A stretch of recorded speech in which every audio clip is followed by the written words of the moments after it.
That's cool. recording Thank now. you. Okay. Yep. Okay, so the second webinar today is about FAIR and focusing in on the findability aspects. The rest is still pretty much the same. The title mentions here making datasets and nanomaterials findable, and we'll see a bit about that, how that works in this afternoon's program. Let's first see why we would share data in the first place. A question that I hear frequently is that if you publish your work, your conclusions, then that is what it is about, right? You present your new knowledge about a biological system or the interaction of the biology and the chemistry for nanomaterials, and that's what matters. So why would you want to share the data? The data is there in the article, in the tables, or at least the important data. Now, there is a lot that can be said about that. So comparing data in detail typically does not work with the data you provided in just the article. So the call for releasing data is getting more and more important. And the importance actually is reflected in the two articles that we see here. It actually turns out that articles that are easy to access, that share data, that make more material available than a traditional journal article, they actually get cited more. And the more cited here is a reflection that these articles actually get used more. And this is perhaps not that surprising if you come from a data analysis perspective or data integration perspective or systems biology or risk assessment, where this actually makes perfect sense. You cannot use an article if you cannot access the data or enough details. So the articles that did make an effort in making the data findable and machine readable, they have an advantage. They're easier to reuse, and if they're easier to reuse, well, you get more citations. And these two papers, they looked into this citation advantage. We see that at two levels. So on the left side, we see it for open access articles. So publishing your article open access, that means that more people can read it because there are few universities that have access to all journals. Even for the more read journals, not all the universities have access to them. And on the right side, we see this for open data. So there too. So even if you make your data, your article free to read, actually adding your data to that further increases this citation advantage. So independent of what your motive is for making data available, the bottom line is sharing your data makes your research have more impact, and that's the bottom line to think here. Now, obviously, this is very important, and if we so one of the reasons why nanosafety, the research is important, is because of the regulation that we need to do at a European level. The European Commission and national governments need to decide which materials are at this moment safe to be put on the market in consumer products and in what forms and so on. So for that, we need a lot of information. So the three risk governance projects that are running right now, they need access to this data. The reuse of this data for them is essential because it's the foundation of the advices, the risk council that is being set up. What advices that council gives to the policymakers. This relates to something else that is ongoing. So I'm sure you've heard about open science already. Open science, not the same as open access, but this idea that that journal articles and research outputs are no longer the same. We see reflected in different areas as well. Research data is one important aspect of what you do. even if an experiment did not work out the way you wanted it to, that can have two reasons: either the experiment just went bad, or the results, the experiment went well, but the results are just negative.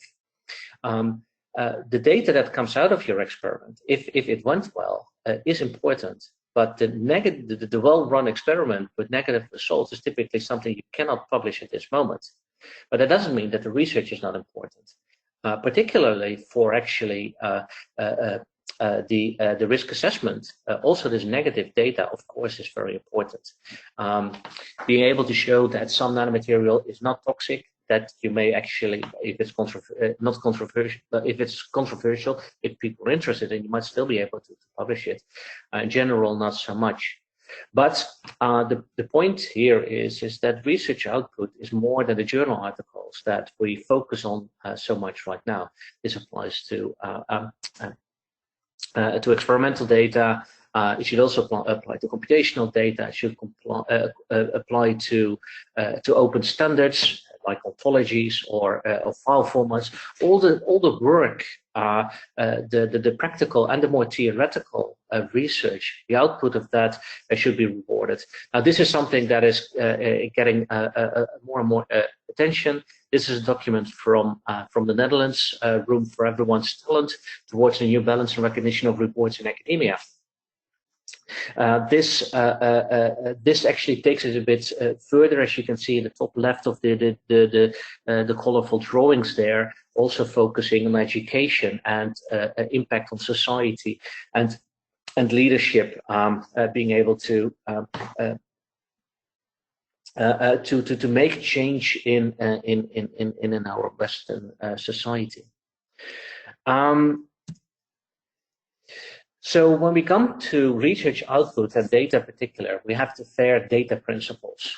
Actually, one early comment on the original principles, and, as published in the scientific data paper given in the bottom right there, was that it gave the impression that it was predominantly about data, and that was a major use case, of course. But at this moment, the FAIR principles are applicable to any research output. So it even applies basically to journal articles, and journal articles are quite unfair in the FAIR principle sense. So making all research outputs comply with these principles. Well, we have these 15 aspects of it. I don't think we have 15 here. It's three. It's a bit less here. Not all of them are listed here. But these are the various aspects that you can think about. And these things actually apply not just to data, but even to articles. And if you think about a journal article, well, it has a globally unique identifier at least. So F1 is covered. It has a DOI. So that is pretty gay. Because some information is reasonably annotated, but think about the authors. Most journal articles, they do not use identifiers for the authors yet.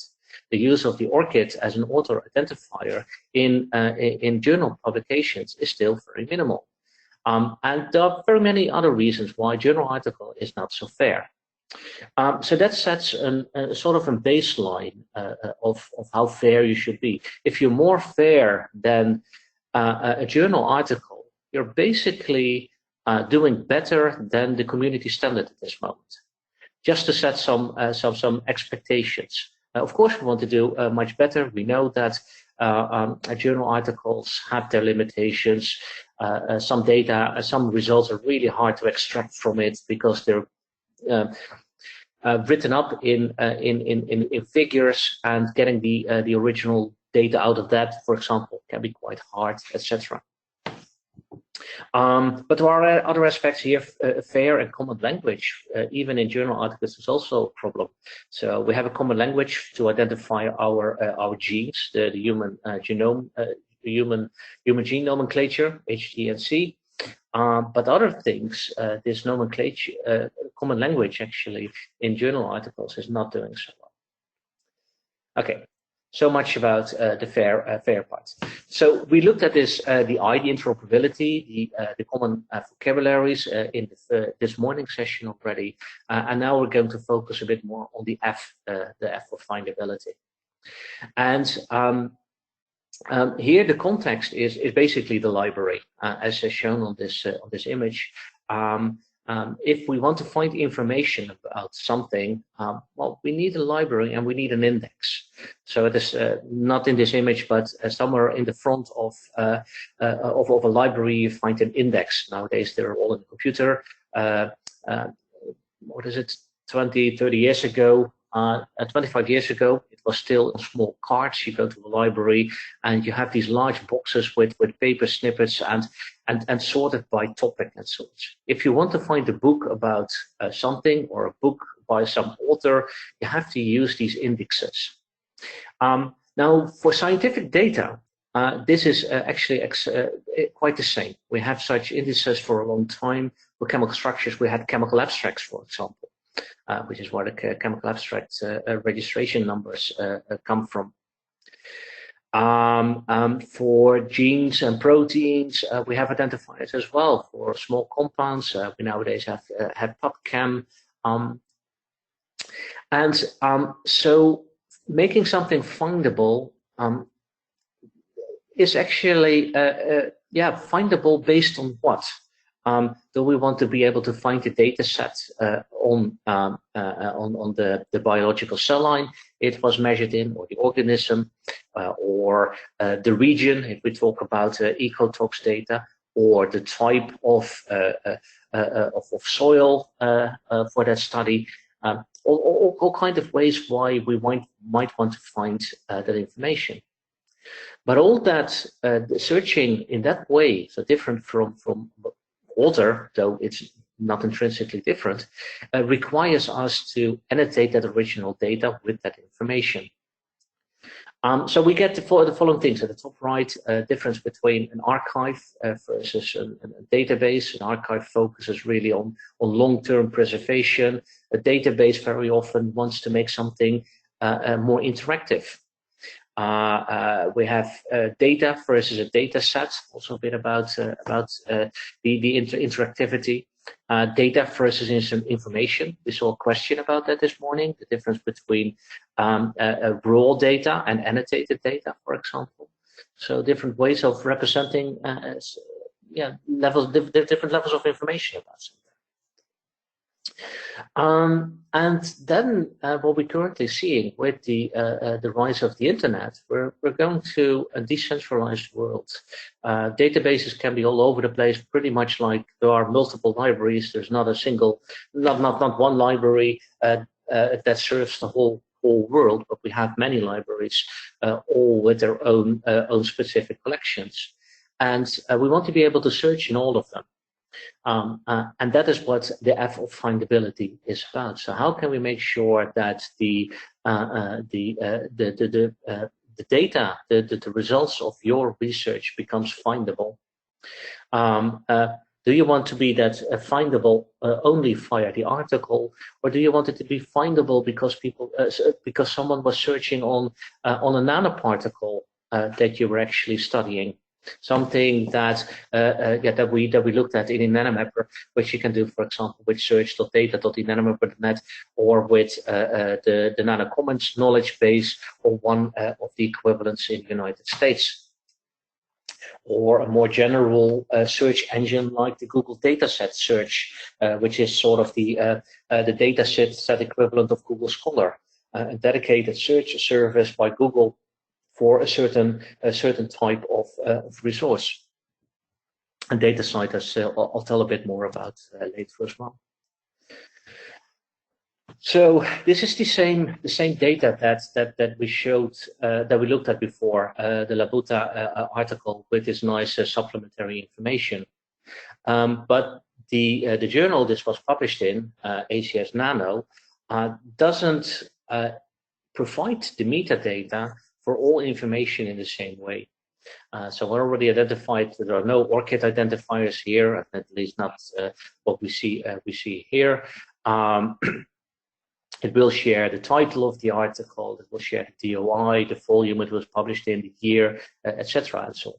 But it will not provide make the information here findable based on the data actually presented in this article.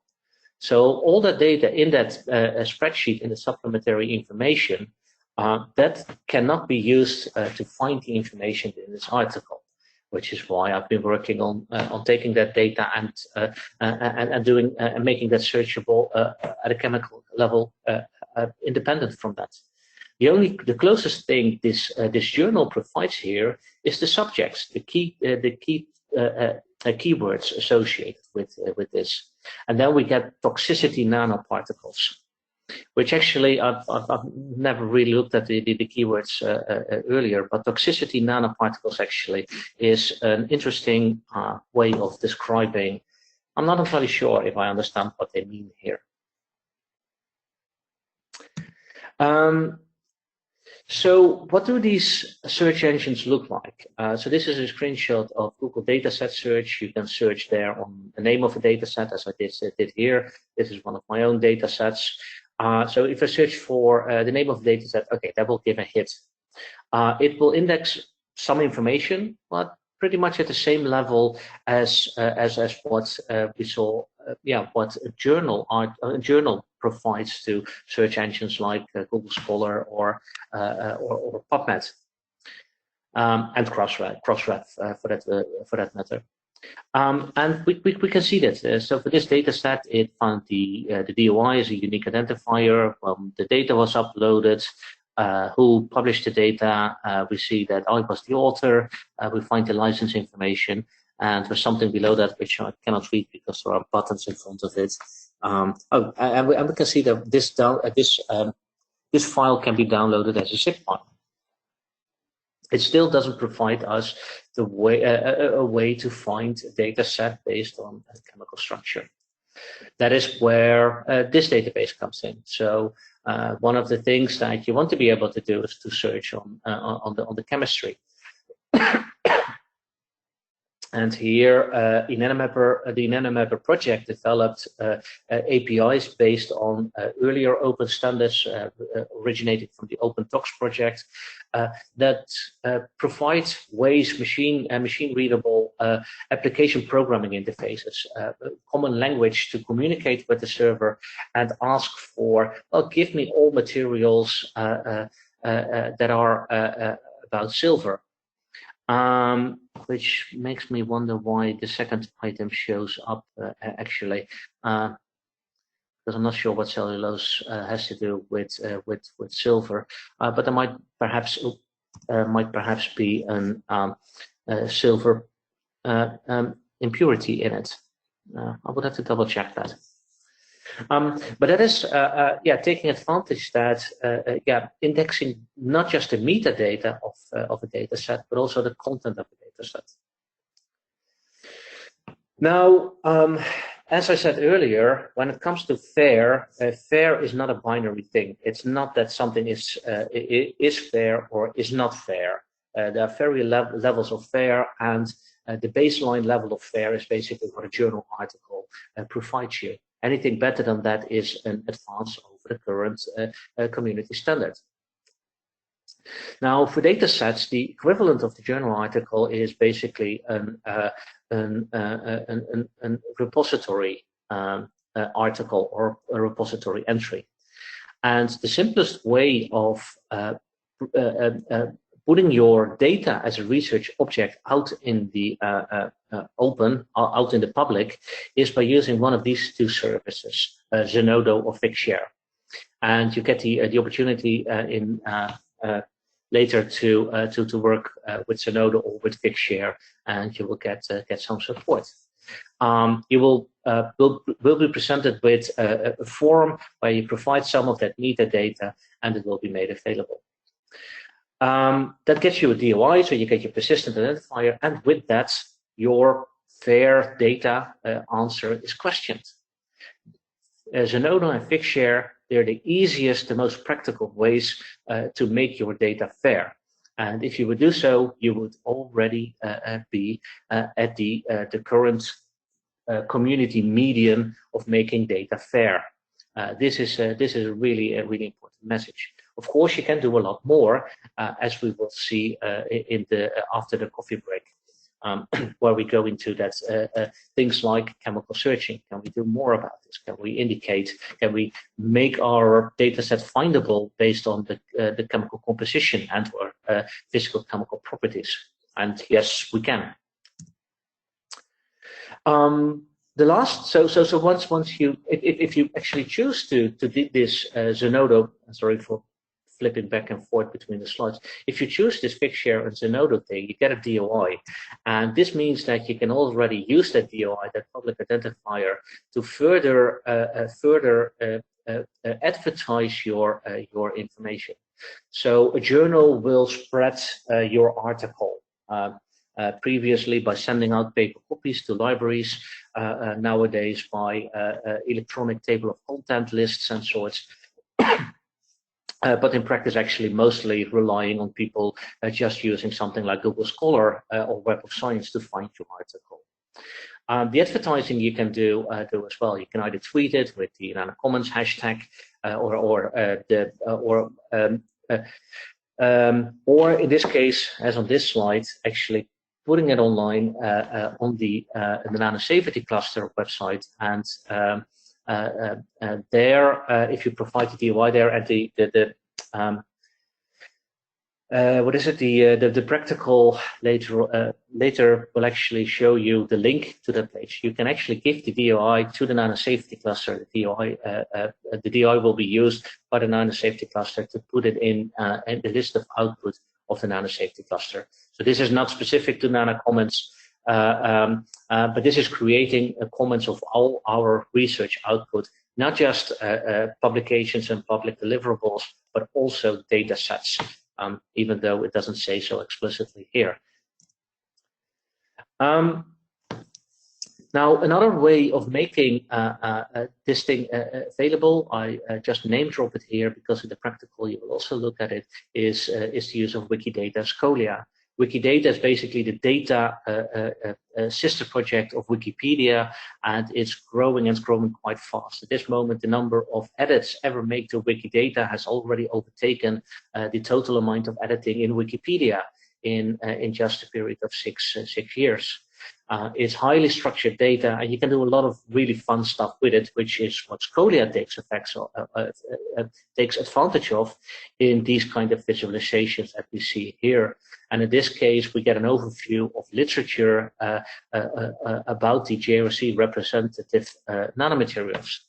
But you can do the same thing about other nanomaterials.